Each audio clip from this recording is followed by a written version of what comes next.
Y qué lindo ver por acá a mi buen hermano y compañero de milicias en las misiones mundiales, como es el hermano César Casilla. Así que, como él dijo, nos hemos visto en muchas naciones por ahí en reuniones de punto. Y bueno, él lleva 18 años en el departamento. Yo llevo 13. Ahí vamos. Creo que somos los directores con más tiempo. No digo los más viejos, ¿no? Porque somos viejos. No, viejos también son. Viejos son los cerros, sí. Pero sí tenemos una bonita amistad. He ido 3 veces a México y él ha estado con nosotros en reuniones de la traducción de la Biblia. Y bueno, para responder esa pregunta, hermano Carlos, eh, yo creo que yo voy a decir algunas cosas que van a confrontar desde el punto de vista teológico, porque cuando yo voy a hablar del llamado y del trato de Dios conmigo para el llamado, puede que confronte la manera como Dios trató conmigo. Yo sé, y ustedes también saben, que Dios tiene multiforme maneras de hacer saber el llamado de Dios para una persona. Y yo sé que de los que están acá escuchando esta entrevista, hay personas que ya Dios ha estado tratando con ellos, pero no saben cómo eh, proceder o lidiar con el llamado de Dios. Yo en los años 90, yo era un funcionario de un cuerpo de seguridad represivo. Hoy en día se conoce como el FAE, pero en ese entonces se conocía como el grupo GOTA, que es Grupo de Operaciones Tácticas. Solamente era un cuerpo de seguridad que salía cuando las cosas estaban bien difíciles. Andábamos en un camión blindado con todo el equipaje dentro para esas acciones de comando, de tipo comando en acciones pertinentes de mucho riesgo. Y yo siempre temía que podía morir en cualquier momento porque teníamos enfrentamientos con narcotraficantes, con delincuentes, con bandas organizadas. Mi esposa era una de las que me infundía ese miedo y me decía, a ti te van a matar en ese lugar. Y yo siempre me encomendaba a Dios, pero yo tenía una oración porque yo no era cristiano, ese es el asunto, que yo dije que puede que teológicamente eh, confronte a alguien, porque yo no era cristiano ni tampoco era católico, yo no era nada desde el punto de vista religioso, yo era un hombre que creía que con los armamentos que yo cargaba, ese era mi Dios. Pero yo sí sabía que había un Dios y también le tenía temor a qué sería, no a la muerte, que de verdad uno cuando anda en esos cuerpos de seguridad no le tiene miedo a la muerte. Lo que sí le tenía yo temor era qué pasaría después de la muerte. Y yo tenía una oración todos los días, aunque yo no era un cristiano. Yo le decía al Señor, Señor, no permitas que yo muera sin haberte conocido y servido. Yo no quiero venir a esta tierra solamente a nacer, a vivir y a morir sin haber hecho nada. Yo quiero servirte. Madre. La Biblia dice que Dios no oye al pecador, pero si éste se humilla, Dios lo oye. Yo creo que la razón para tocar a Dios es la humildad. Y él mismo dice en su palabra que él no despreciará jamás a un corazón triste, contristo y humillado. Entonces, en esos principios de los años 90, creo que en el mismo año 90, yo tuve un éxtasis, porque no era un sueño, no era una visión, yo estaba despierto, pero yo no sé, Dios me tomó y me vi delante de mucha gente, delante de una gran multitud con vestiduras de diferentes culturas, diferentes razas, de diferentes naciones, diferentes colores. Yo no sabía lo que eran trajes típicos. Algunos le dicen disfrazados. Dicen, mire, ¿de qué están disfrazados ustedes? Nosotros no estamos disfrazados, nosotros venimos con trajes típicos. Entonces, eh, En esa visión o en ese éxtasis que yo tuve, en esa experiencia con el Señor, yo me veía delante de ellos que les hablaba, pero yo no sabía qué les estaba diciendo. Y veía que unos lloraban, otros danzaban, otros caían, unos se sanaban, y yo mismo no entendía ese sueño. Y yo me fui para una campaña evangelística. Yo no sé si el que estaba predicando era el hermano Carlos Llera, porque yo no sé qué evangelista estaba predicando. Lo que sí sé era que yo me fui a la escalinata de la plataforma esa que pusieron para la actividad y esperé que el predicador terminara su mensaje. Yo no fui a escuchar el mensaje, yo no fui a alabar a Dios, yo fui como Nabucodonosor para que me interpretaran mi sueño o mi visión o mi experiencia sobrenatural. Y cuando el predicador terminó su mensaje, que ya ministró como una hora y venía bajando la escalinata, yo lo estaba esperando ahí, venía bastante sudado, con recuerdo, con un pañuelo en la mano. Usted sabe, Yela, porque ustedes terminan después de predicar una campaña fogosa. Y le dije, predicador, quiero que me interpretes esta experiencia que yo tuve sobrenatural. Ajá, cuéntame. Él se inclinó así con una rodilla en la escalera para escucharme atentamente y yo desde abajo le hablé muy cerca de donde estaba y le conté la experiencia.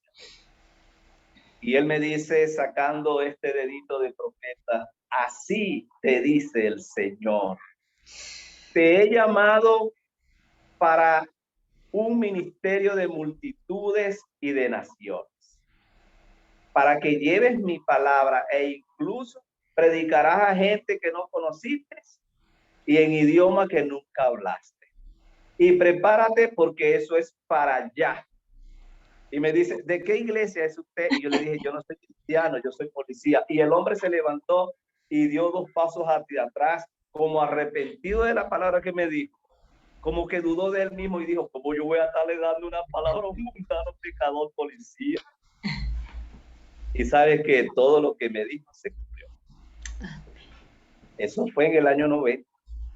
En el año 92 yo salí de ese cuerpo de seguridad después que mi esposa me convenció y ahí conocí yo al Señor. Fui otra vez a una actividad evangelística porque fui a acompañar a mi esposa y el evangelista dijo, aquí hay gente tocada. Y yo no sabía qué era eso de gente tocada. Y por estar averiguando, dije, vamos para allá, compadre, estaba con un amigo. Vamos a ver qué es eso de tocado. Y en eso viene una ancianita que ya está con el Señor, que partió, y me dice, ¿para dónde va usted? Acuérdese de lo que Dios le dijo, que lo tiene para un ministerio de naciones y usted sigue huyéndole a Dios. Vamos, venga conmigo para acá. Cuando ella me dijo así, yo sentí que la tierra se abrió, como que yo iba para un abismo hacia abajo y me agarré de ella. Le dije, sí, yo quiero pasar. Y en eso estaba Leomar, porque Leomar fue el primero que se convirtió en mi familia, tenía 7 años. Y le dije, sí, hijo, sí, ya vamos, toda la familia, estábamos ahí al pie del Señor.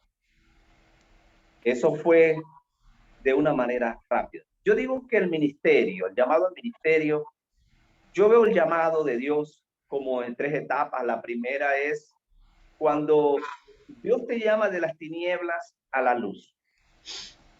Dios te llama del mundo y te hace parte de la iglesia, como el primer bautizo, porque bautizar es sumergir, entonces te sumerge en el cuerpo de Cristo.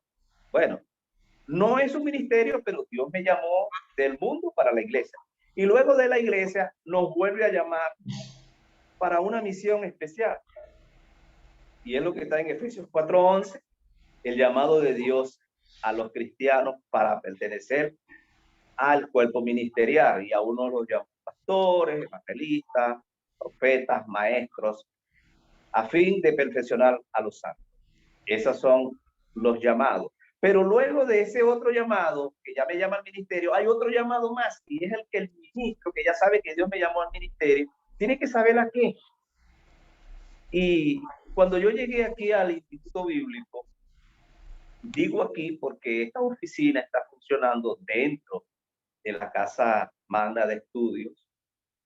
Y yo entré creyendo que era un evangelista porque yo me vi delante de muchas multitudes y como esa palabra que me dijeron que iba a ir a muchas naciones. De hecho, el hermano César y yo vamos a ir compitiendo porque yo he ido a 24 naciones, él ha ido a 25. Y como mismo dijo él, nos ha llevado el Señor como misioneros en la obra de misiones, pero no a quedarme como misionero fijo a una sola que fue Haití, esa nación que puso Dios en mi corazón. Y cuando llegué aquí yo pensaba que era un evangelista y cuando salí de aquí salí a pastorear una iglesia, o sea que no era evangelista, pero estaba pastoreando. Y estando de pastor, Dios me llama a las naciones. Dios me habla claramente a Haití. Y bueno, esa experiencia que yo tuve con el Señor fue una experiencia también sobrenatural. Y no es que todos los llamados tienen que ser sobrenatural. Dios puede hablar en un susurro. Dios puede hablar en un pequeño silencio donde tú sientas en tu corazón la voz de Dios.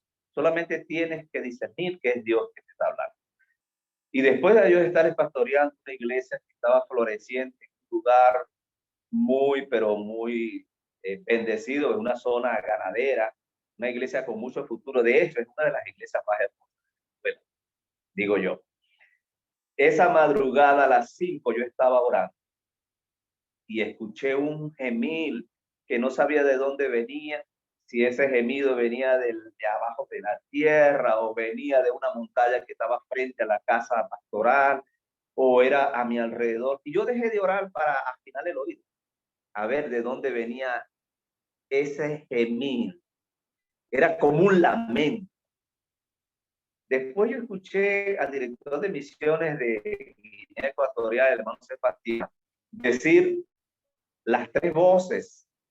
La voz de Dios, cuando habla Dios, a quién enviaré y quién irá con nosotros. La otra voz es la de un corazón contrito, que habla un corazón entristecido o contristado.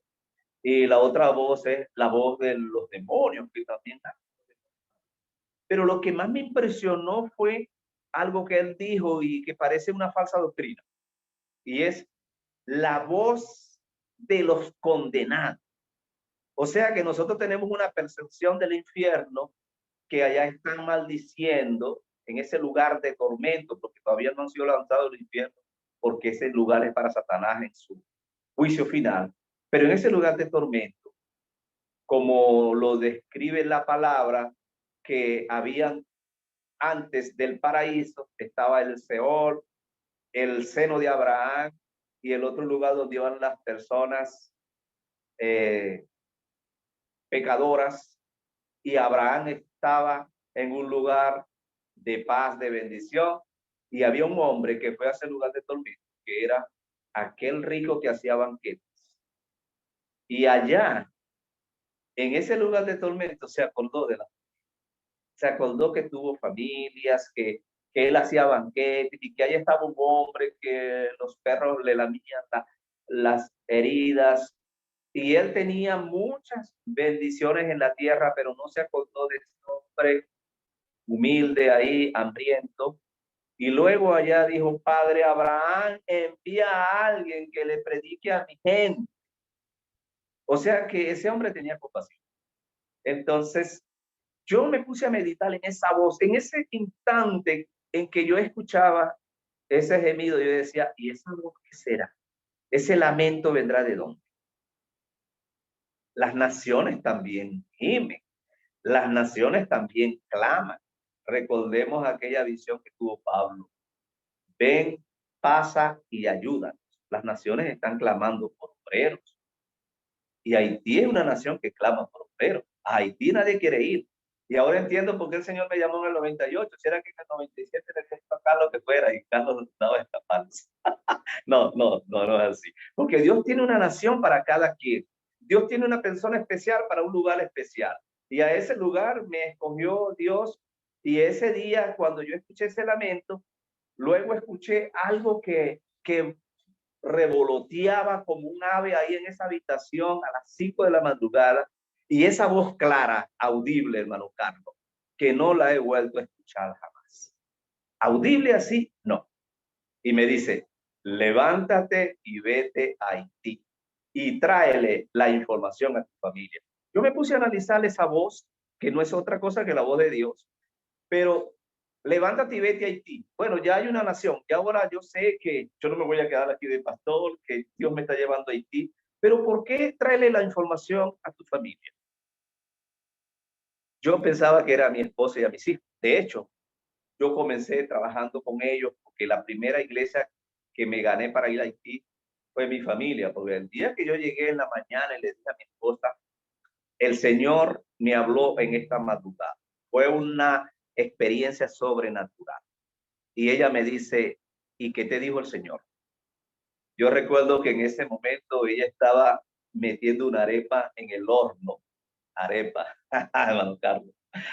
Y yo, mientras ella hacía su procedimiento de abrir la puerta del horno, meter la arepa, me pregunta, ¿ay qué te dijo el Señor? Y le dije, levántate y vete aquí. Y ella sacó la mano rápido y me dijo así, pues tires tú para el tipo que te llamó, yo para allá no voy a ir.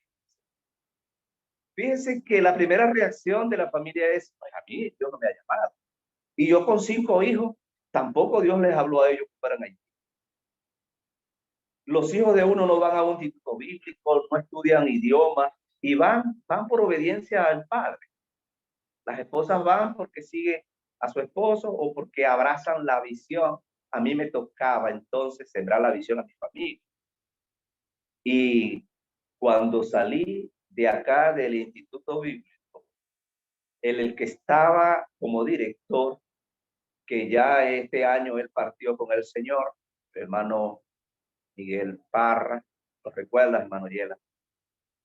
Miguel Parra, un hombre que sembró mucho en los alumnos la visión misionera.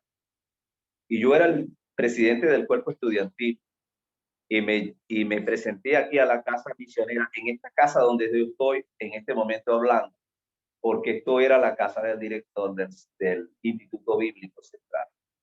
Yo llegué en forma de juegos a despedirme de él, que vine a entregarle las llaves, los equipos, como presidente del cuerpo estudiantil, y para despedirme me le paré firme y le dije, permiso mi comandante para retirarme, y él en broma me dice, usted no se va todavía, llame a su esposa que tengo que hablar con ustedes.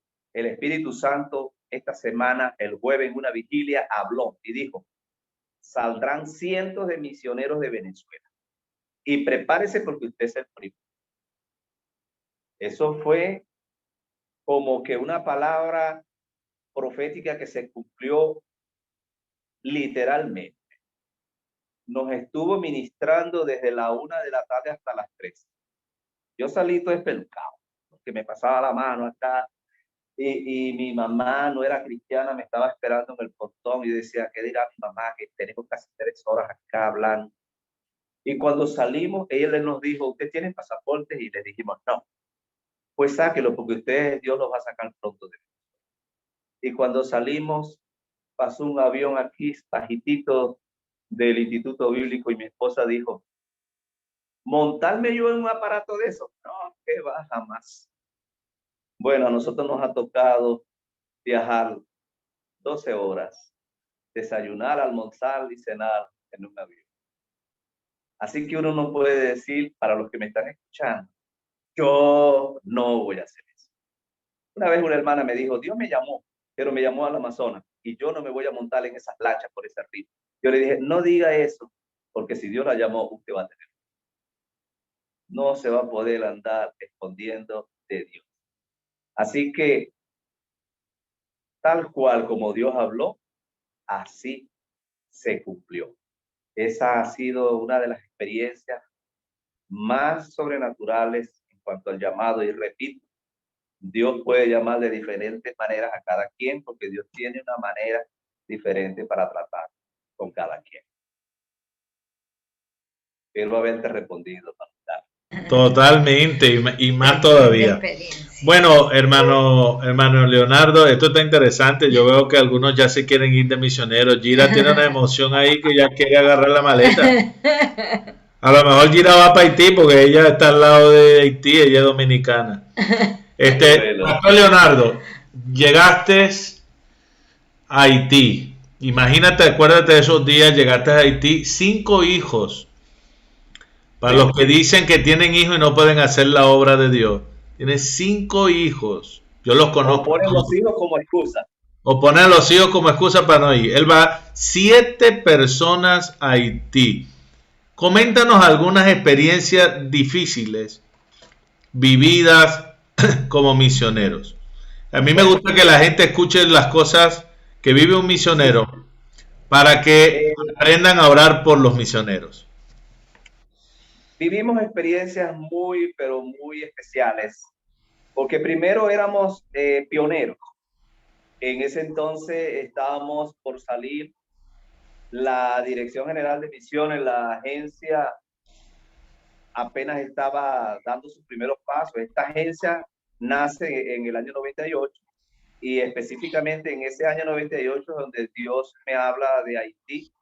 Ya yo estaba como pastor, repito, y comenzamos a dar los primeros pasos en la iglesia, sembrando la visión. En ese entonces, los 3 primeros proyectos estaban Omar Altiaga, Joe Calderón, mi persona. Y uno de los 3 iba a salir. Bueno, me tocó salir a mí y esos tiempos eran difíciles. Yo recuerdo que el día que nos hicieron la despedida, era el primer misionero que salía. Algunos pensaban, ese no va a volver. Creo que algunos me apoyaron por lástima, por un cargo de conciencia. Pobrecito, los van a matar allá, se los van a comer, yo voy a apoyarlos. Bueno, eso fue una ventaja. Otros me metían miedo, me decían, a ustedes se los van a comer cuando lleguen allá. Ese era mucho ánimo que me daban. Y esos son hermanos, ¿sabes? Hermanos de iglesia. Había un hermano que era músico y me decía, mire hermano, usted está cometiendo una locura llevarse a sus niños para allá. A ustedes se los van a comer fritos cuando lleguen allá. Y dije, oye hermano, no me des tanto ánimo.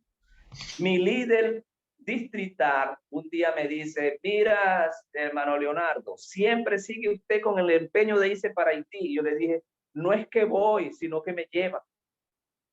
Mire, yo te tenía para un cargo distrital. Yo le dije, pues llegó tarde, ya el señor se le adelantó. Y siguió tratando de como de convencerme. Me dice, y no te da miedo, porque mira que vas con niños y allá están los zombies, allá está el satanismo, allá está el vudú, esos ritos, hay sacrificios, incluso de personas. ¿Tú sabes lo que es Haití? Yo le dije, yo sé para dónde voy. ¿No te da miedo? Y le dije, pues sí, a veces me da miedo. Se me va el sueño, voy a las habitaciones de mis hijos y digo, oye, Señor, ellos no son culpables de esto, pero tú nos estás llamando y no nos queda de otra. Hubo un pastor que me invitó a su iglesia para que predicara del proyecto y luego que terminé de hablarle a la iglesia, me llevó a su casa y buscó un televisor. Les estoy hablando de los años 99. Buscó un televisor y conectó un aparato, este aparato que yo les voy a mencionar, muchos de acá no lo van a conocer, un Betamax, que tenía un cassette como de este tamaño para ver películas. O sea, el hermano Yélamo sí lo conoce porque él es del Antiguo Testamento, pero ya hoy no salen esos equipos, Betamax. Y él puso un, un trabajo que hizo un investigador sobre Haití, sobre los zombies, sobre los ritos. Fue un reportaje muy bueno, pero a mí me impresionó mucho. Él puso a rodar ese video y mi esposa casi que se metía dentro de ese televisor al ver cómo eran los ritos, cómo comían carne cruda, cómo se metían en ese lodo, hacían esas ceremonias. Y después que terminó esa serie que era como de 20 minutos, él tocando así, como que gozaba, como que estaba contento, feliz, me dijo, ¿todavía te quieres ir para Haití? O sea que lo que él estaba tratando era de convencerme de que no fuera. Y esa noche yo me fui a orar muy preocupado y le dije, Señor, parece casi imposible entrar a ese pueblo, parece difícil. Y esa noche Dios me dijo, a la 1 no vas a entrar, a las 2 entrarás. Solamente me dijo eso. Salimos a Haití y cuando llegamos a la frontera, nos quedamos ahí en la frontera dominico-haitiana mientras aprendíamos el idioma. Ahí estuvimos recibiendo clases de idioma y yo con las experiencias que llevaba de estudios de idioma, comencé esas clases con mi familia y cuando ya nos quedaba poco tiempo para entrar, le diagnosticaron una enfermedad a mi familia que se llama la anemia falciforme. Y el médico de República Dominicana me dijo, tú no puedes ir a Haití. Tu familia tiene una enfermedad en la sangre, sus glóbulos son medias lunas, ellos no circulan libremente, se atascan en las articulaciones, se inflama, eso produce unas crisis dolorosas, los glóbulos muertos abajan las defensas. Y tú vas para una nación donde hay enfermedades que solamente creíamos que estaban en los libros, pero ahí están en esa nación.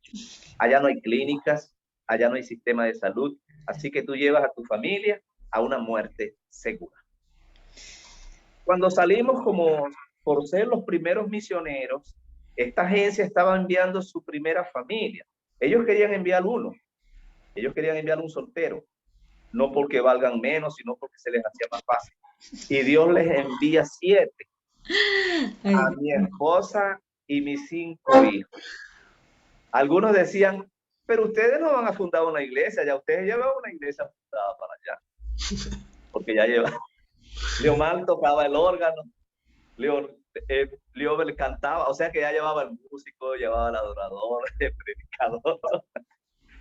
Y bueno, cuando salimos nos dijeron, no hay derecho al fracaso, ustedes no pueden echar para atrás, ya ustedes pusieron la mano en el arado, ustedes tienen que estar para adelante, los ojos de Venezuela están puestos sobre ustedes, son la primera familia, si ustedes fracasan, todo esto se va a venir abajo. Qué tremenda responsabilidad ser pioneros y ser el experimento del laboratorio. Y entonces, ahora que estamos ahí y el médico dice que no podemos entrar, de acá de Venezuela nos llama muy sorprendidos y preocupados y nos dice, regrésense porque ustedes no son los más indicados para entrar a esa nación. Y eso nos dolió mucho, porque tanto entusiasmo, tantas iglesias que nos estaban apoyando. Yo tuve 2 años, 1 año y 4 meses, 14 meses, 1 año y 2 meses haciendo gira. 104 iglesias visité yo a nivel nacional. No todas estaban apoyando, pero muchas estaban esperando de nosotros. Todos los ojos, como dijo los directivos de misiones en ese entonces, estaban puestos sobre nosotros. Y ahora tenemos que regresar. Después de tantas despedidas. Fíjense que el día que nos fuimos de mi casa, íbamos en una camioneta así de esas, el hermano Carlos las conoce, que son como unas rancheras largas. Y arriba iban 6 maletas, 11 maletas amarradas ahí. Y yo y mi esposa y los 5 muchachos por las cabezas por fuera, así en las ventanillas, haciendo adiós. Y ellos felices, porque para ellos era una aventura, pero la gente lloraba como si fuera un velorio, como si estuvieran sacando al muerto para el entierro. Y la gente sorprendida. Mi papá me dio su último abrazo, porque a los 3 meses de haber llegado allá, él partió. Y aquella algarabía, llegamos al aeropuerto de Maracaibo para tomar el avión a Caracas, y de ahí a Dominicana, y de Dominicana para Haití. Y yo recuerdo que cuando ya estábamos allá, toda la familia allá chequeando los pasaportes para voltar, dijimos, bueno, ya tantas despedidas, tantas reuniones, tanta gente rodeando la casa, ya estamos solos. Ahora nomás que estamos tú y yo y nuestros hijos. Y de repente entra un río de gente al aeropuerto y yo dije, ¿y las muchachas que están ahí chequeando? ¿Y qué es eso? Y dice, ay, no, esa es mi iglesia que me viene a despedir. Como 40 personas llegaron al aeropuerto.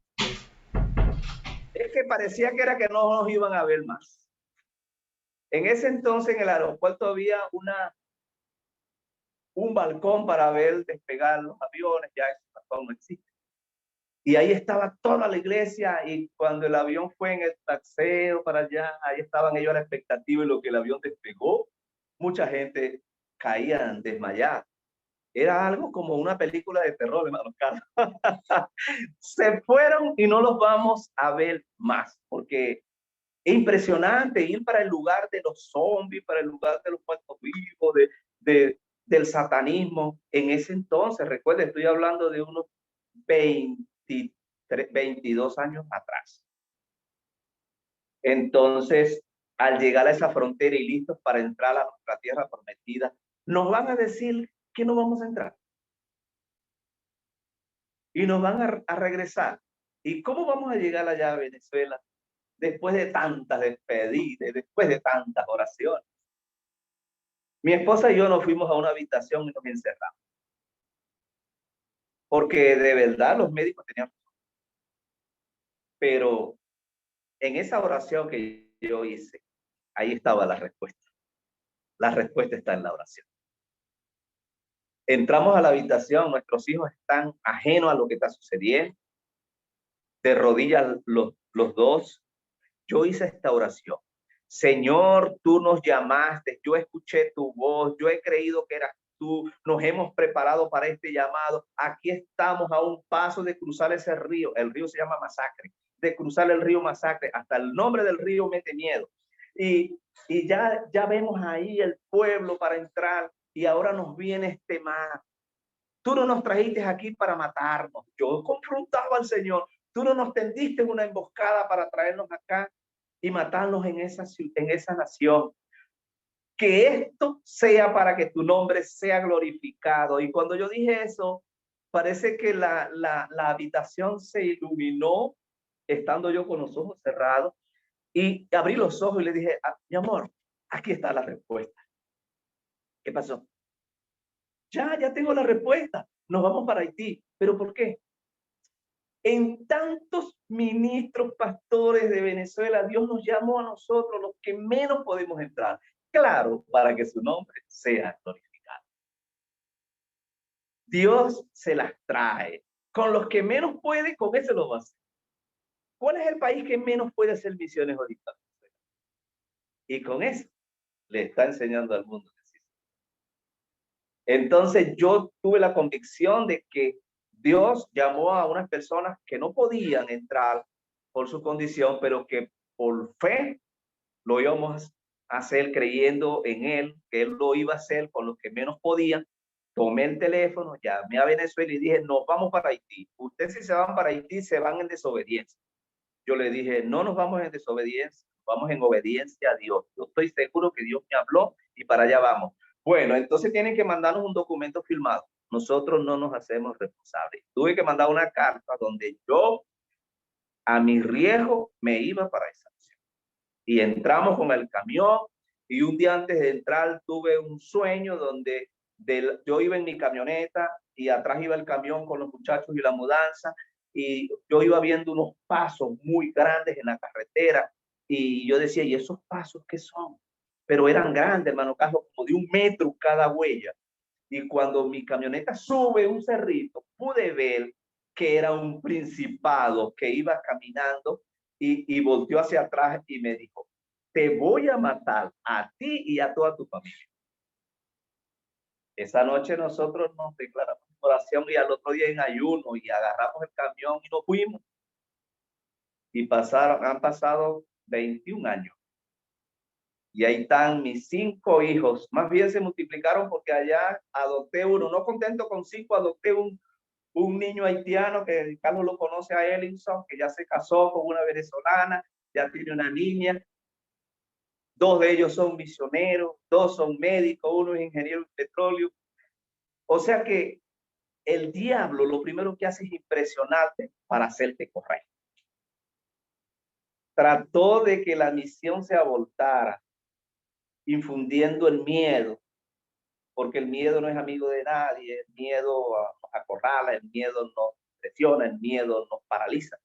Lo bueno del miedo es que lo podemos vencer. Eso sí.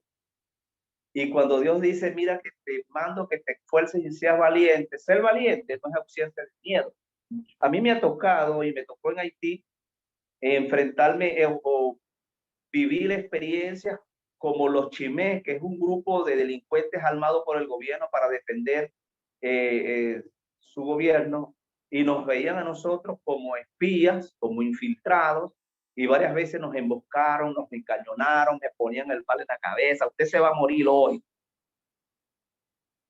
Y, y el miedo es que a pesar de estar asustado, tú echas para adelante. Miedo no es valiente no es ausencia de miedo. Yo puedo ser valiente teniendo miedo.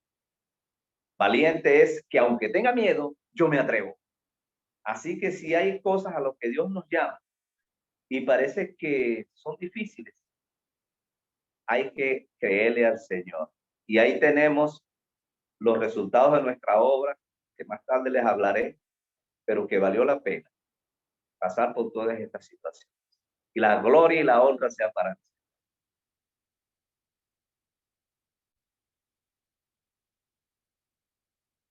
Una pregunta que me imagino que se están haciendo algunos, este, ¿qué cosas feas viste ahí en Haití de las que la gente te decían, cuidado con esto, cuidado con aquello? En realidad pasaron esas cosas, viste muertos caminando, los hechiceros, los brujos, ¿cómo fueron esas batallas? Cuéntanos un poquito. Yo tuve enfrentamientos con hechiceros que allá se llaman bocó, y viví experiencias muy sobrenaturales en ese lugar. Para que un misionero vaya a Haití tiene que ir lleno del poder, porque poder tienen ellos, ¿sabes? Ellos hacen hasta sanidades, curaciones, milagros, comen vidrio, pasan por la candela, se meten cuchillos en el cuello, les sale del otro lado, cosas espeluznantes. Pero el poder de Dios nunca lo van a poder comparar con su poder, con el poder que Satanás les ha dicho que tiene. El lugar donde llegan donde viven los brujos se llaman embajadas. Embajada porque ellos dicen que ahí llegan los espíritus territoriales. Haití es un pueblo animista que por ser animista, ellos son muy supersticiosos, tienen mucha desconfianza. Ellos, el animismo, no es que tienen un dios como sí, sino que tienen muchos espíritus. Para ellos los dioses son dioses que hay que comprarlos con sacrificios. Lo que los demonios le dicen, ellos lo cumplen, y por eso suceden esas cosas. Y el lugar donde ellos viven se llaman embajada. Ellos ponen una asta de bambú muy alta con banderas multicolores. Cada bandera tiene un demonio. Ahí ellos guindan unas aguas negras, y al lado de la iglesia que nosotros fundamos, el mismo año que fundamos la iglesia, nos dimos cuenta que ahí había existido en años atrás una embajada, porque ahí estaba la asta y estaban las banderas ya casi ya, que ya no se vean ni los colores. Yo le pregunté a uno de los hermanos nuevos convertidos, le dije, ahí vivió un brujo, un bocón, y me dice, sí. ¿Y por qué no han contado esa asta? No, pastor, nadie puede contar esa asta, porque el que conte esa asta queda paralítico. Yo le dije, si no fuera porque esa es una propiedad privada, yo entraría y te la cortaría y te demostraría que eso es mentira, que nada me va a pasar, a lo que tenemos al Señor nada nos va a suceder. Y diciendo eso, y como a los 2 días llegó un nuevo brujo y puso una asta nueva, puso banderas, y, y dijo, yo vine a ponerme acá en contra de esa iglesia que está ahí, o se va él o me voy yo. Nosotros nos declaramos en oración contra esa embajada, y pasaron 3 meses y nunca él pudo hacer un rito, nunca él pudo hacer una ceremonia satánica, porque las ceremonias llevan muchos elementos, llevan los tambuyanos, que son los que tocan tambores, los guayicán, que es el que toma nota del mensaje diabólico que llega, porque hablan en lenguas. Allá en la iglesia pentecostal es difícil escucharlos hablar en lenguas, porque Satanás llegó primero con sus demonios, y ellos asocian esas lenguas diabólicas las asocian, al escuchar a un hermano hablando en lengua, lo asocian con el vudú. Eso es un problema allá en Haití, en esta parte de la iglesia, aún las iglesias pentecostales. Entonces, esos elementos que se necesitan para ese rito, donde es la mambó, que es la esposa del brujo, el brujo, el guayicán, los tambuyanos, todo eso, cuerda de diabólicos, se reúnen como 50 personas y hacen su ceremonia diabólica, satánica, con ritos de animales, beber sangre, hacer cosas horribles. Y eso lo estaban haciendo, lo querían hacer al lado de la casa. Pasaron 3 meses y nunca pudieron. El brujo estaba muy cómodo. Un día puso un espejo hacia la casa donde nosotros estábamos. El hermano Carlos conoce la casa donde nosotros fundamos la iglesia. Al ladito de esa cerca, ahí estaba ese brujo. Y un día yo vi que apareció un espejo mirando para la casa.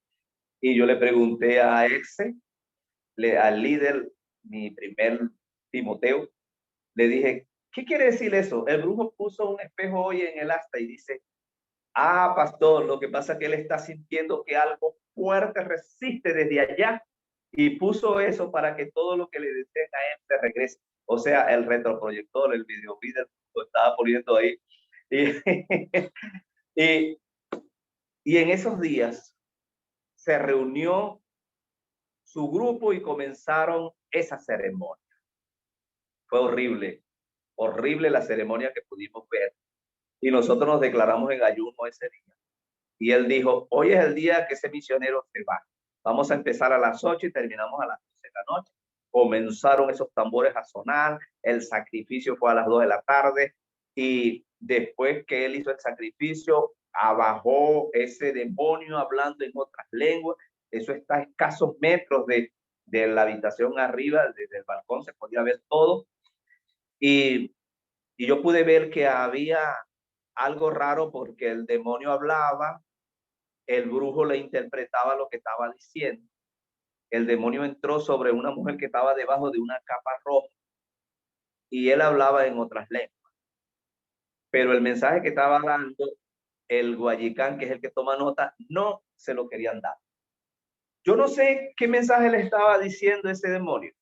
Lo que sí sé es que en ese momento la ceremonia se terminó y terminó en una pelea.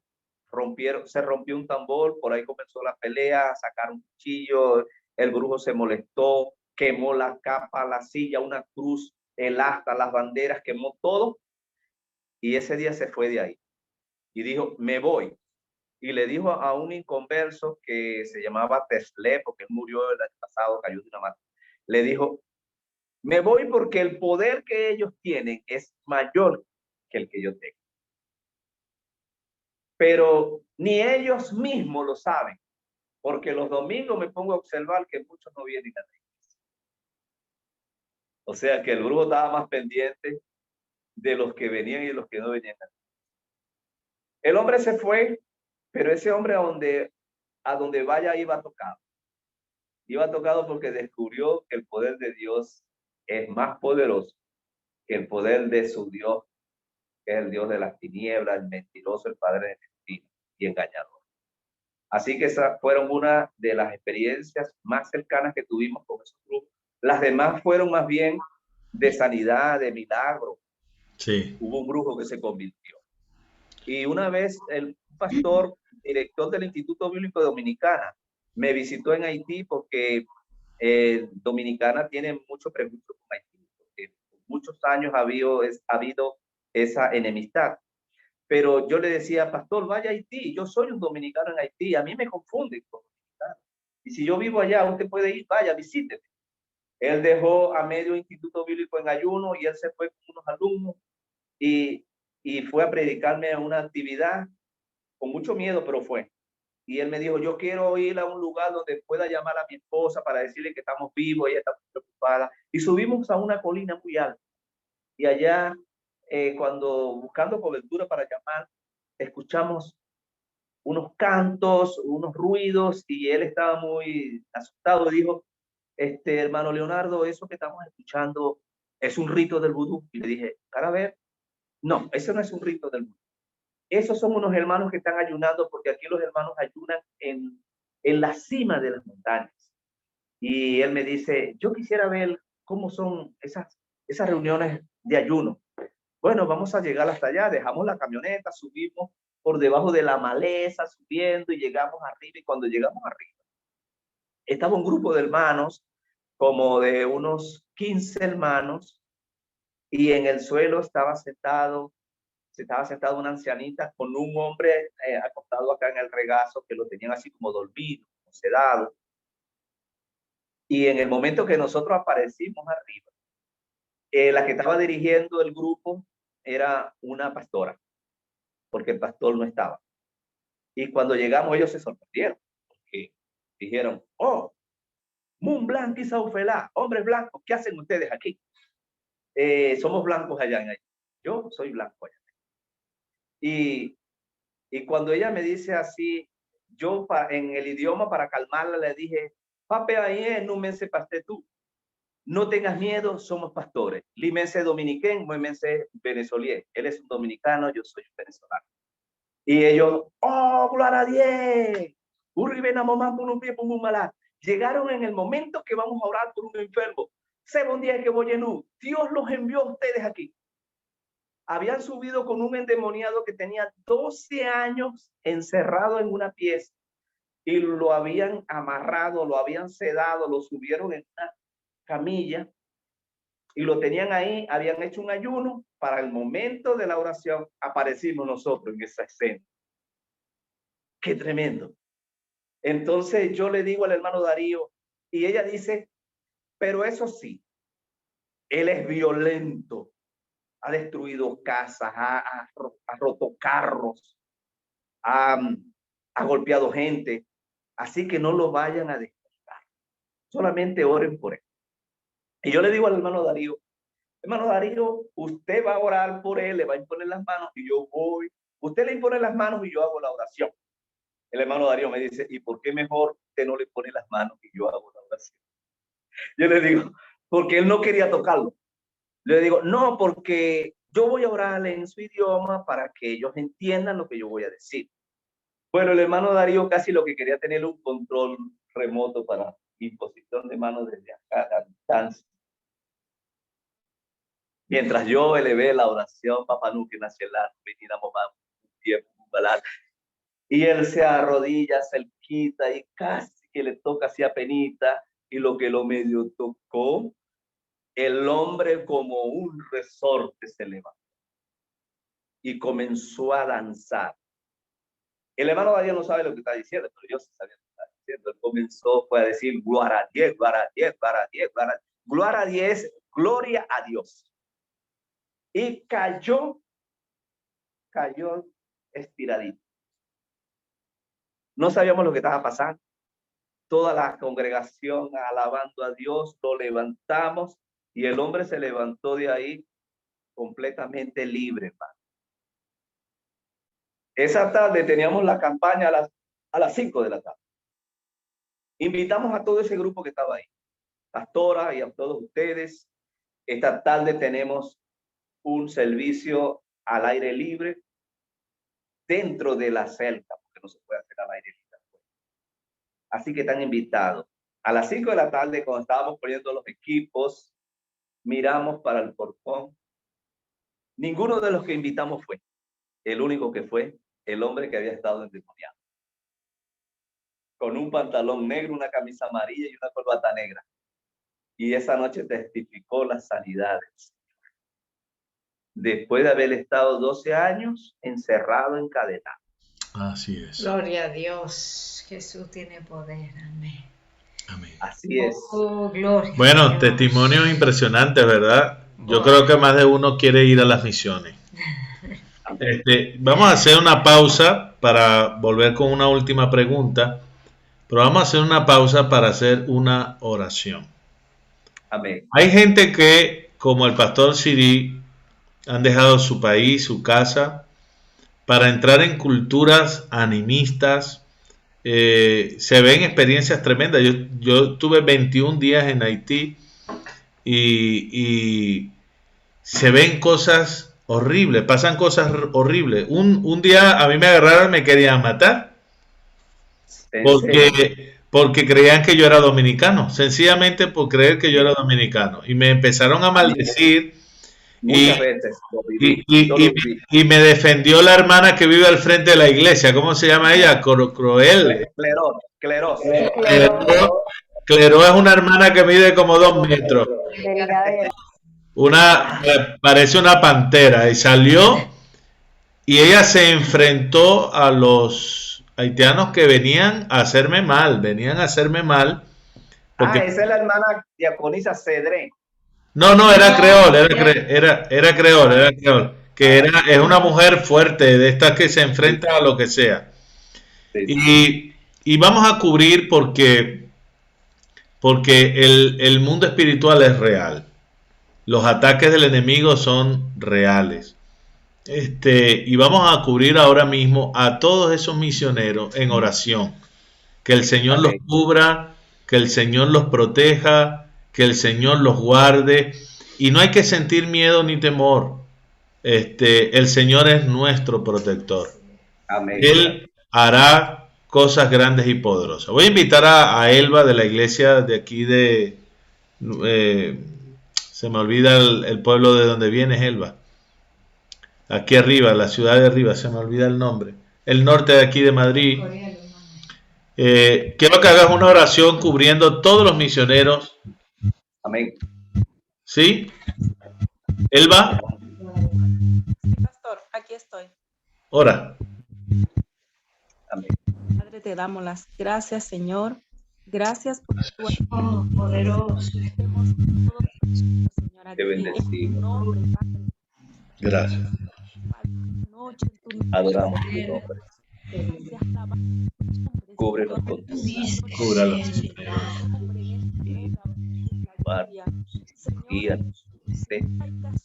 Cúbralos. Cubra a los misioneros. Cubre a los misioneros. Cubre a los misioneros. Cubre a los misioneros. Cubre a los misioneros.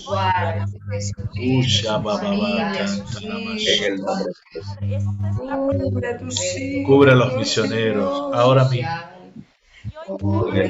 Envía tus ángeles. Envía tus ángeles.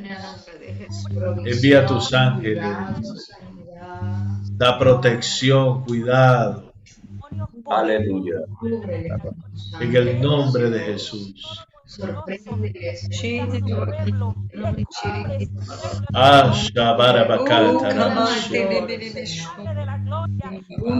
Glorifícate, glorifícate, glorifícate, glorifícate. Protege, protege. Cúbrele, Señor. Cúbrele, Señor. Gracias. Obrar tu gloria en esos En el nombre de Jesús.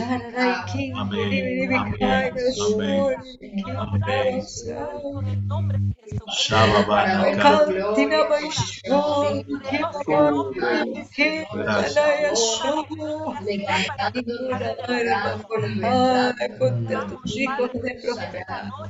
Amén.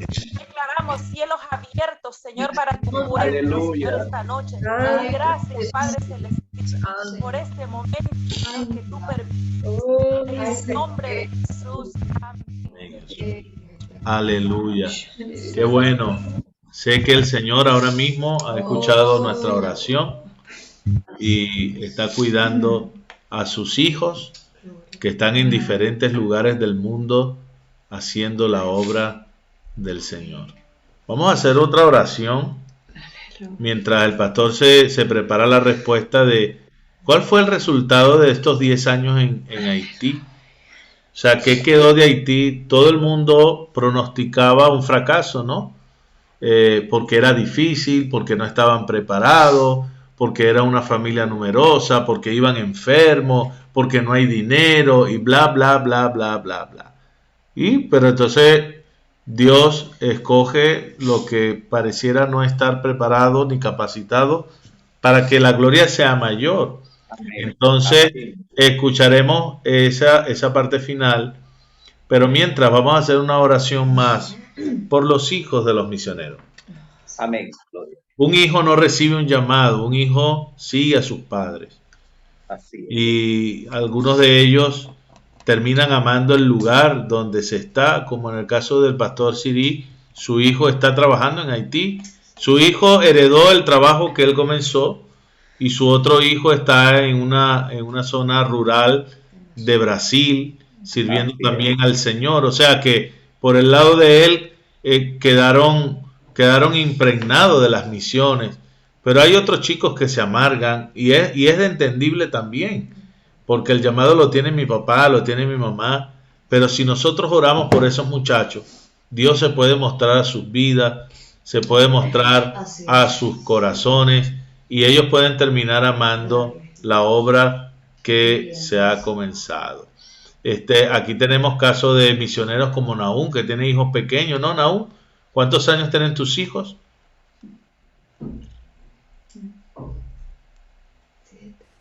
Amén, pastor, Dios les bendiga. Sí, el mayor tiene 12 y el pequeño tiene 4. Tiene 4. Entonces, tú vas a ser el primer beneficiado de esta oración que nosotros vamos a hacer ahora. Vamos a cubrir a estos niños. Voy a pedir a Nelly, que está allí en su casa en Alcorcón, que lleve una oración por todos los niños de los misioneros, los hijos de los misioneros, y en especial por Nahum, que tiene aquí a sus 2 pequeñitos, y también ahí está Ala y Zaida con su niño pequeñito, que ellos tengan una experiencia con Dios y ellos puedan amar el trabajo que sus padres hacen. Hay gente que piensa que el futuro de los hijos se destruye por ser hijo de misionero. El pastor Siri dice que tiene 5 hijos, 2 de ellos son médicos, ¿no, Siri? 2 médicos. 2 son médicos, uno es ingeniero petrolero y los otros 2 son, el otro es psicólogo, ¿no? Está estudiando psicología. Sí, no, estaba estudiando idiomas modernos. Idiomas modernos y son misioneros. O sea que Dios bendice a nuestros hijos por abrazar la obra misionera. Así que tus hijos van a estar cubiertos, tus hijos van a estar bajo una protección especial del cielo. Amén. Esa oración. Padre, te doy gracias. Gracias por ese amor infinito que tú tienes, Señor. Gracias por ese llamado a la obra, Señor. Gracias por el ministerio, Padre, por los misioneros. Gracias por sus hijos, Señor. Aleluya. Los ponemos delante de ti, Señor amado. Espíritu Santo de Dios, trata con los hijos de los misioneros. Trata con los hijos de los pastores. Glorifícate en ellos, Espíritu Santo. Glorifícate en ese llamado, Señor, que ellos sean la generación del relevo. Oh, Espíritu de Dios, quebranta las ataduras, quebranta todo poder satánico que se manifiesta contra ellos para desviarlos, para destruirlos. En el nombre de Jesucristo ordeno por el poder de tu Espíritu, por el poder de tu palabra, se ha destruido todo plan satánico contra los hijos de los misioneros, contra los hijos de los pastores. Sean derribadas las fortalezas que el enemigo ha puesto para derribarlos. En el nombre de Jesús proclamo la victoria de Cristo sobre cada hijo, sobre cada niño, sobre cada adolescente. Que seas tú, Señor, revelándose a sus vidas. Que seas tú, Señor, levantándolos con una mayor gloria. Que seas tú libertando sus mentes, Señor, de la opresión satánica. Que seas tú convenciéndolos del pecado, Señor. Gracias, Señor. Gracias, Padre. Revélate a ellos, Espíritu Santo. Revélate a ellos, Espíritu Santo, que ellos puedan llenarse de tu gloria, de tu gracia y abrazar tu promesa promesas, Señor. Gracias te doy por ellos, Señor. En tu presencia los pongo, Dios. Bendice a cada misionero que está, Señor, en cada lugar. Y bendice, Señor, sus hijos, su familia, sus esposas, sus esposos. En el nombre de Jesús te lo pedimos. Y te doy gracias, mi Rey. Amén. En el nombre de Jesús. Amén. Bendecimos a los hijos de Nahum, Señor. Señor, Cúbrelos allí en bendice a los hijos de Bélgica. Nahum, Padre Bendecimos al Santo. hijo de Zaida y de Ala allá en Oh, Siria. sí, Señor, Y a todos los glorifícate, niños, Padre. Señor, hijos de misioneros Sí, en lugares Señor, difíciles. glorifícate, Padre. En Bendícelos, el nombre de cúbrelos Jesús. y guárdalos. En el nombre de Sí, Jesús. Señor. Gracias, Padre. Amén. Bueno, ya estamos en la recta final y vamos a escuchar la última parte de la historia, que es la mejor parte. ¿Qué pasó? Contra pronóstico. ¿Qué pasó? ¿Qué pasó? A ver, cuéntanos, Silvio. Bueno, mira, los misioneros usamos unas técnicas para ser aceptados en las comunidades. Yo soy profesor de plantación de iglesias en estrategias de evangelística en mundos, en contextos diferentes. En ese entonces yo no tenía mucha experiencia, sin embargo había que buscar una estrategia para entrar a la comunidad. Los nativos de cualquier grupo étnico no están esperando el evangelio. No les interesa el mensaje que lleva el misionero. Ellos quieren ayuda, más que todos los pobres, y habiendo ido a ese país que es el más pobre de la mitad del mundo, de la esfera del mundo, la mitad el más pobre es un país superpoblado, porque con una región muy pequeña de 28,000 kilómetros cuadrados, 12 millones de habitantes, y considerando que la gente está aglomerada solamente en las partes planas, porque los demás son montañas accidentadas donde no habita nadie. La gente vive aglomerada en pueblos muy, pero súper poblados. Había que buscar una estrategia. Y cuando hablamos de esas estrategias de desarrollo comunitario, el misionero llega al pueblo y mira cuál es la necesidad que ellos tienen, y no solamente la necesidad espiritual, porque el misionero tiene que conocer cuál es el pecado capital que hay en ese pueblo. No era muy difícil saber que el pecado capital de Haití es el satanismo, el animismo y la adoración de espíritus y los ritos y las cosas. Bueno, esa es una creencia que ellos heredaron de sus antepasados de África. Pero en vista de las necesidades para un desarrollo de una comunidad, vimos que era un pueblo analfabeto, donde de cada 10 habitantes, 7 no sabían leer y escribir. Entonces la necesidad era alfabetizar. Y considerando que la educación es la mejor ayuda para que un pueblo se desarrolle, para que una comunidad salga de la miseria, no hay algo mejor que la educación. Entramos con un plan de escuelas de alfabetización. Recibimos un material que se llama Alfalí Internacional, que tenía por muchos tiempos un material inusual. Nadie lo quería llevar a Haití y nosotros descubrimos que estaba en un depósito de Carolina del Norte, lo hicieron llegar a Dominicana y de Dominicana lo pasamos a Haití y abrimos 7 escuelas de alfabetización y de ahí aprendieron a leer más de 300 ancianos. De verdad que no eran ancianos, porque el promedio de vida de Haití es de 49 años.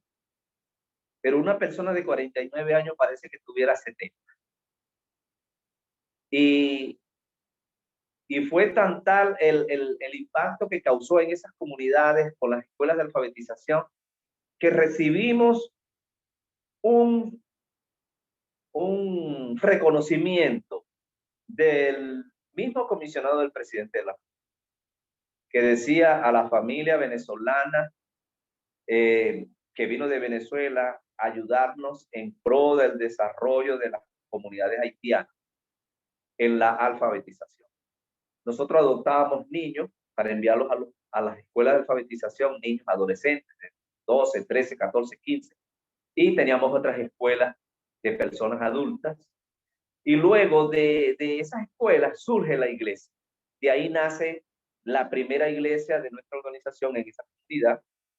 Y cuando el hermano Carlos fue a Haití, en el 2011 fue a construir esa iglesia, que la construyeron en tiempo récord, en tres semanas. Cuando ustedes llegaron, me cuentan que los haitianos de la comunidad dijeron, misioné fu pa capaz con tu y yo lecol nato aceme. Los misioneros locos de Venezuela no van a poder construir una iglesia en 3 semanas.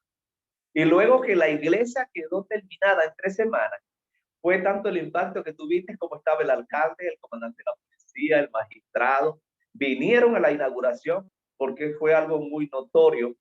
Y ahora el proverbio que ellos habían sacado de misiones puta capaz de Sancho semana, ahora decían San Haitien pa capaz sa John Ané. Ni 100 haitianos lo hubieran hecho en un año. Lo que ustedes hicieron en 3 semanas, de verdad yo quedé impactado. ¿Tú recuerdas, Carlos, que nosotros llegamos el viernes? El hermano Tiel, Pachano y mi persona. De hecho, que ahí hay otro testimonio. Llegando a la comunidad, ustedes no lo sabían. Alquilamos una camioneta y me dice Otiel, maneja tú que conoces estas carreteras. Alquilamos una camioneta en la frontera y nos vinimos a la comunidad donde está la iglesia. Y cuando yo iba entrando, que no iba a Haití desde el 2008, cuando salí para Venezuela, cuando iba entrando, la hermana Mafi, que era la que estaba en la casa, que nos ayudaba ahí en los servicios, cuando vio que era yo, ella soltó una escoba que estaba barriendo un patio y salió corriendo y dijo, me pasté la viní. Cuando dijo, me pasté la viní, miren el pastor que llegó, y salieron todas de las chocitas y rodearon el carro y comenzaron a tocar tambor con el carro. Y yo dije, Dios mío, este carro es alquilado, lo van a dañar. Y el hermano Tiel, que es difícil sacarle una lágrima a Tiel, no le quedó más remedio. Y él dijo esta palabra, hay que ver lo que es cuando una persona lo deja todo y se entrega a una comunidad para impactarla, porque ahí habían hasta inconversos. O sea, no vayas donde ya hay camino, ve donde no hay ni siquiera una trocha y construye una senda nueva. Y eso fue lo que hicimos en ese lugar. Siempre nos recordarán ahí. Ahí quedó sentada esa iglesia que hasta el día de hoy ya está afiliada al distrito. No solamente fue un trabajo secular con la educación, también mi esposa, que lo que tenía era un curso de auxiliar de enfermería. Nuestra casa era como un dispensario, llegaban los heridos, los niños quemados, los enfermos. Mi esposa siempre dando una pastilla, suturando, inyectando, de tal manera que ellos pensaban que la casa de nosotros era como una medicatura. Cuando nosotros salíamos a otras comunidades, ellos ponían un cartel en el portón que decía, doctor Pala, la doctora no está. O sea que a mi esposa la veían como una doctora y lo que era una auxiliar de enfermería. Yo digo, en el país de los ciegos, los tuertos son reyes. Y uno se daba por completo a ese lugar y ahí quedaron los frutos. El Instituto Bíblico, que fue lo primero que fundamos, hoy ya han egresado 12 promociones de ese instituto. Más de 200 líderes han surgido de ese instituto. Y entonces yo creo que ahí están esos frutos. Todavía siguen plantando iglesias, esos ministros que egresaron. La iglesia, el Instituto Bíblico y esa obra social que se hizo ahí. Wow, wow, wow. Esto, hermano, es impresionante. Yo estuve en el 2011, de verdad, el cariño, el aprecio que la comunidad tiene por la familia Sirí es impresionante. Sí. Porque en Haití no hay escuelas, no hay medicatura, no hay hospitales. Todo lo que hay, resumámoslo así, es por la iglesia evangélica que siembra en Haití. Así que cuando nosotros damos para las misiones, el reino de Dios es glorificado. Yo me imagino todos los brujos, los hechiceros estuvieron en nuestra inauguración. Eso fue impresionante. Porque ahí todo el mundo fue de traje y de corbata, imagínate. Fueron a la iglesia del pueblo, o sea, fue la primera iglesia. Ahora, fuimos 21 hombres. Yo no soy, nunca he trabajado en la construcción. De los 21, 5 habían trabajado construcción, los demás ninguno. Y en 21 y en 21 días. Y a mujeres incluso teníamos. Sí, la mayoría eran mujeres, la mitad eran mujeres. Ellas hacían la comida mientras los que nunca habíamos hecho fuerza estábamos haciendo fuerza por 21 días. A mí se me pusieron los brazos como Popeye. Lástima que no se me mantuvieron, se me desinflaron. Pero yo me imagino el comentario en el pueblo de tanta brujería, tantas maldiciones, tanta cosa que le echamos a esa gente, y ahí está la iglesia. El mejor edificio del pueblo es la iglesia. El mejor lugar es la iglesia. Así que cuando un hombre y una mujer dicen sí al Señor para ir a la obra misionera, Dios se glorifica siempre de una manera poderosa. Yo quiero que bendigamos el país de Haití. Vamos a bendecir Haití. Yo tengo mucha experiencia. Yo me llevé varios evangelistas que trabajaban conmigo y recuerdo que un día uno de ellos lo envié a predicar y el que lo iba a buscar se le olvidó buscarlo, y cuando llega a las 11 de la noche yo pregunto, ¿y dónde está fulano? Se quedó en la iglesia. Yo me puse en el lugar de él y yo dije, este debe estar muerto del miedo. Muerto del miedo. Y yo le dije al hijo de Siri que estaba allí, yo digo, yo sé que esto es una locura, pero yo no voy a acostarme a dormir. Yo hice así tipo comando. Si yo no recupero a este hombre, yo no puedo dormir. Ya estaba como la película Salvemos al Soldado Ryan. Hermano, Dios mío, meternos en ese barrio, en esa oscuridad, y tocar esa puerta. Cuando toco la puerta, el hombre está en un rincón así orando, clamando. Cuando me vio a Cristo resucitado. Así que tenemos historia y cuentos.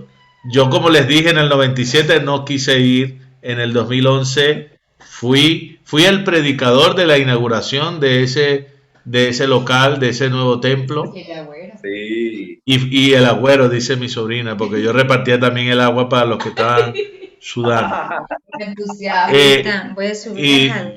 Y entonces, hermanos queridos, yo creo que cuando hacemos la obra de Dios, Dios se glorifica. Yo voy a pedirle a Gira, que es dominicana, que haga una oración por todos los misioneros que están en Haití.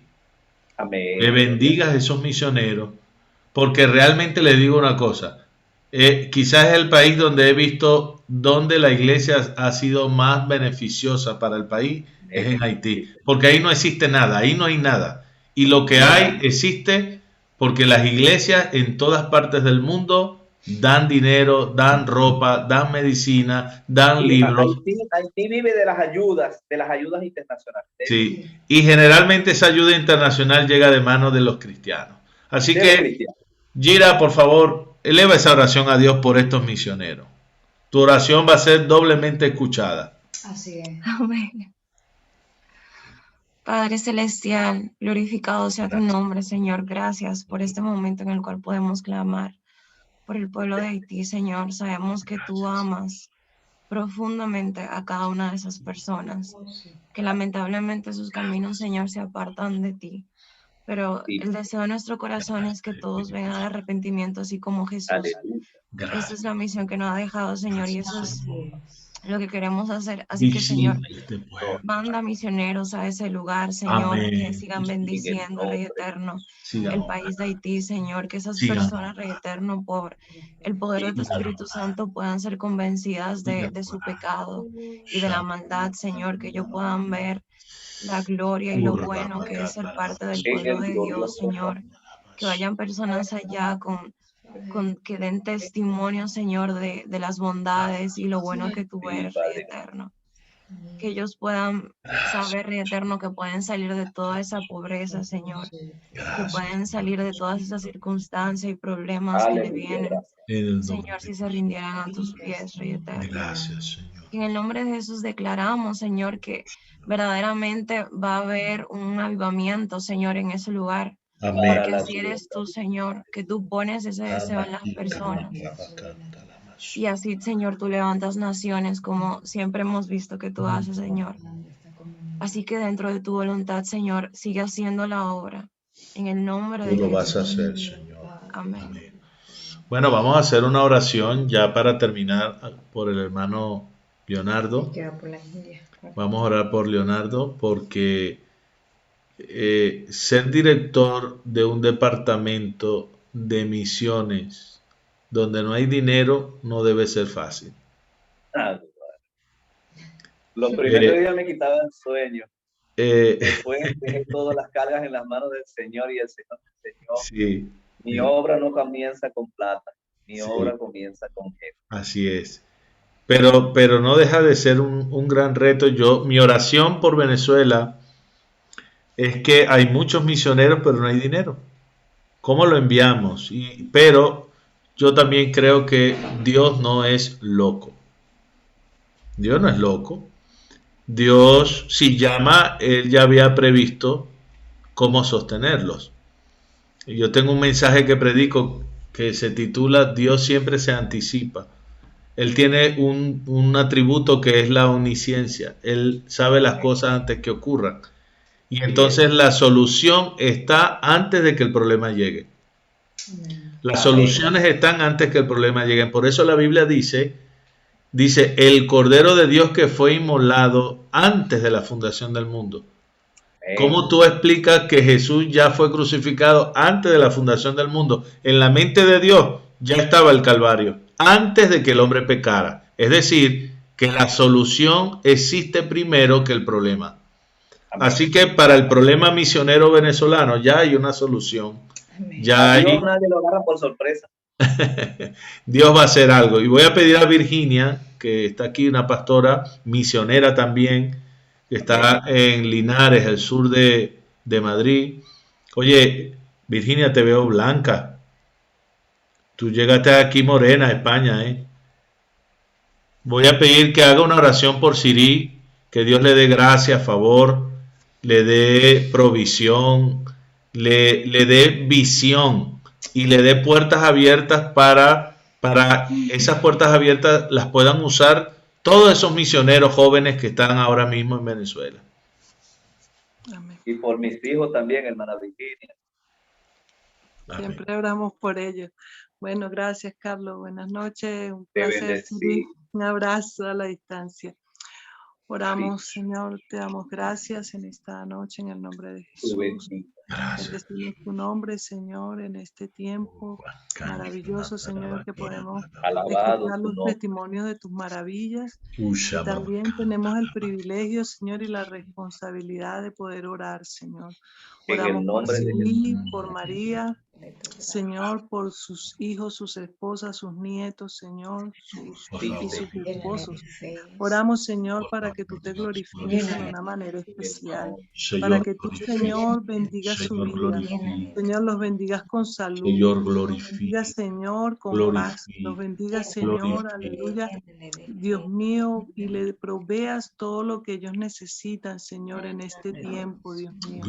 Le pedimos que tú levantes sus manos, Señor, Señor, que tú unjas sus rodillas, Dios mío, que tú le des esa paz que sobrepasa todo entendimiento, Señor, que le des la capacidad, Señor, de dirigir en este tiempo esta agencia misionera, Señor, que tú le des la capacidad y la sabiduría, Señor, para cada respuesta, para tratar cada caso, para tomar decisiones, Señor, de acuerdo a tu voluntad y dirigidas por tu Espíritu Santo, Señor. En esta noche oramos, Dios mío, y levantamos las manos de tus siervos, Señor. Oramos, Señor, y te pedimos que, Señor, seas tú guiándoles en todo momento, Señor. Que la palabra, Señor, y las promesas que tú le has dado a su ministerio las pueda ver cumplida en cada área de su vida y en su familia, en el ministerio y en el trabajo que realiza, Padre Santo. Que tú renueves su fuerza, Señor. Que sea tu Espíritu Santo ministrando cada día la palabra, Señor.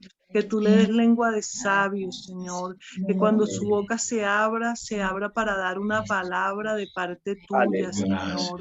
En el nombre de Jesús.